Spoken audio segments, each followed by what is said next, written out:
been honest with you about Medicare. No, Congressman Ryan and I actually have a lot in common. In watching his videos over the past year, I've learned that.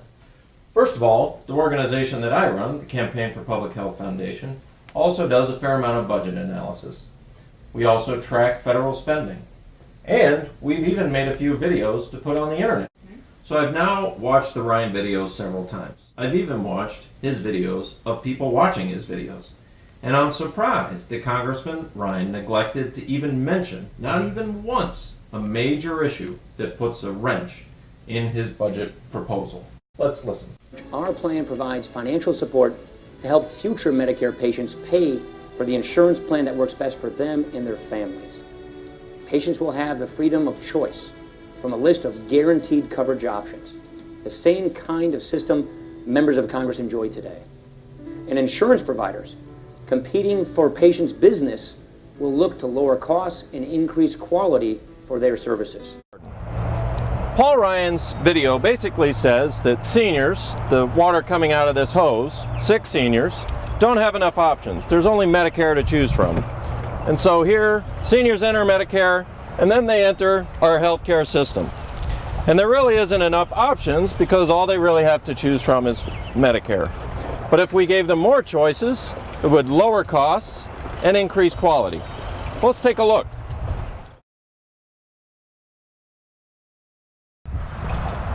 So here we are in the garden with a lot more choices. Maybe seniors still choose Medicare, maybe they choose a less expensive plan, and maybe there's even a Cadillac plan for seniors with a little extra cash in their pocket. Does this really drive down costs, having all these choices? I would argue that the rising cost of Medicare is due in part to this problem right here.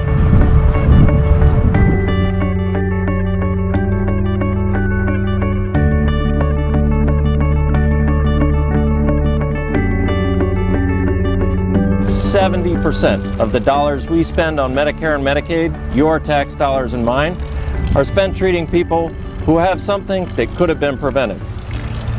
The bigger problem, too, is that these costs are on the rise. There are more sick people entering the system every day. More and more. More seniors hitting the retirement age, more baby boomers entering the system, and more obesity, and tobacco-related illnesses, and vaccine-preventable diseases.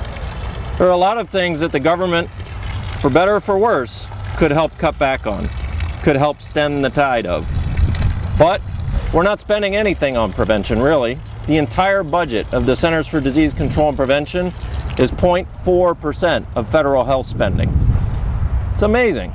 At the same time, a small provision in health reform to add prevention dollars to the system and to do more to prevent these things is being voted against, cut back, over and over in Congress right now.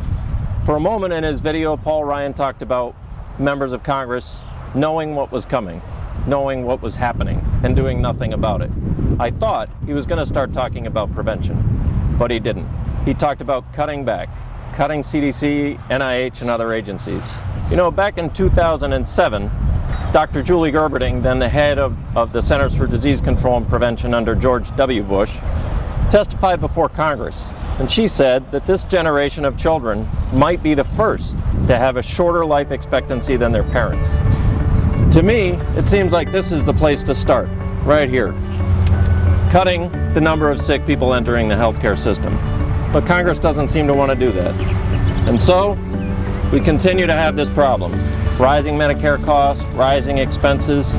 Just seems like it's the immoral thing to do is to do nothing. Paul Ryan clearly has some good ideas, but where are the incentives to keep people healthy in the first place? Where's prevention? He never mentions the word. To me, that's a huge missing piece.